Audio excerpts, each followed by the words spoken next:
NDA सरकार के शपथ ग्रहण में अब कौन कौन आएगा, यह भी एक बहुत बड़ा प्रश्न रहता है, जिज्ञासा रहती है। तकरीबन 8,000 लोगों को शामिल होने का न्योता जा रहा है, यह बात अनुमान के तौर पर की गई। बिल्कुल, और जिनको न्योता जा रहा है उनमें देशी के साथ साथ कई विदेशी मेहमान भी शामिल होंगे। इससे पहले की शपथ ग्रहण में भी हम ये देख चुके हैं, खासकर भारत के पड़ोसी मित्र राष्ट्रों के राष्ट्र प्रमुखों को खासतौर पर आमंत्रित किया गया है। चलिए आपको इसके ये जो कार्यक्रम है और किसमें किनको आमंत्रित किया गया है इसके बारे में भी आपको ग्राफिक्स के जरिए बताते हैं। चलिए जरा देखें टीवी स्क्रीन के ऊपर, जैसा हितेश आप भी दिखा रहे हैं शपथ ग्रहण का। सबसे पहले तो टाइम टेबल थोड़ा सा देख लें। शपथ ग्रहण का जो समय है वो 9 जून रविवार 2024 शाम को 7:15 बजे के आसपास का। बिल्कुल, और इसमें चूंकि ये सभी जानते हैं कि राष्ट्रपति भवन का प्रांगण तैयार किया गया है, जहां पर ये शपथ ग्रहण का कार्यक्रम होगा, जहां पर पहले प्रधानमंत्री और उसके बाद उनके मंत्रिमंडल के सदस्य शपथ लेंगे।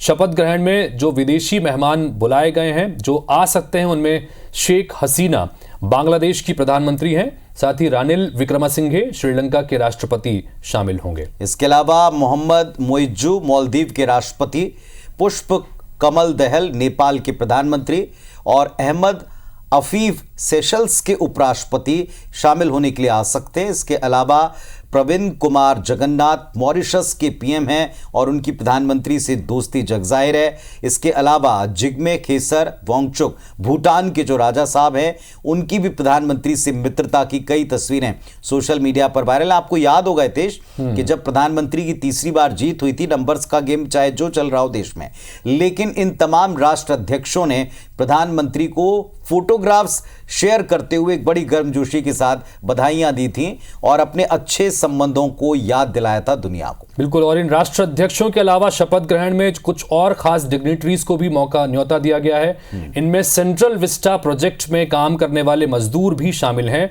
ये काफी चौंकाने वाले, और जिस तरह की बातें हम लगातार करते रहे कि अक्सर चौंकाती रही है पार्टी और भारतीय जनता पार्टी, साथ ही सफाई कर्मचारी और ट्रांसजेंडर समुदाय को भी बुलाया गया है। वंदे भारत और मेट्रो ट्रेनों के जो कर्मचारी हैं उन्हें भी आमंत्रित किया गया है। सरकारी योजनाओं के लाभार्थी के साथ साथ पद्म पुरस्कार विजेताओं और ड्रोन दीदियां जो एक नया कॉन्सेप्ट लेकर आए थे, उनको भी आमंत्रित किया गया है। इसके अलावा विभिन्न पेशों के एलिट लोग हैं, वकील हैं, डॉक्टर्स हैं, सांस्कृतिक कलाकार हैं, आदिवासी महिलाएं हैं, रेट माइनर्स हैं। रेट माइनर्स आपको याद होगा जो हादसा हुआ था, और उस हादसे में रेट माइनर्स ने ही जान बचाई थी।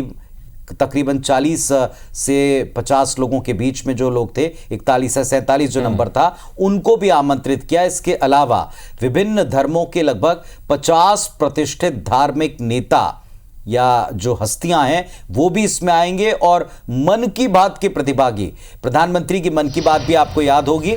मन की बात में जो विभिन्न विषयों पर वो अपनी बात रखा करते थे, तो ऐसे कई लोग जो देश के कोने कोने से मन की बात का हिस्सा बना करते थे, उनको भी इसमें आमंत्रित किया है। तो बड़ा ही रोचक, दिलचस्प और रोमांचक हो सकता है जब हम इन सबको एक साथ देखें।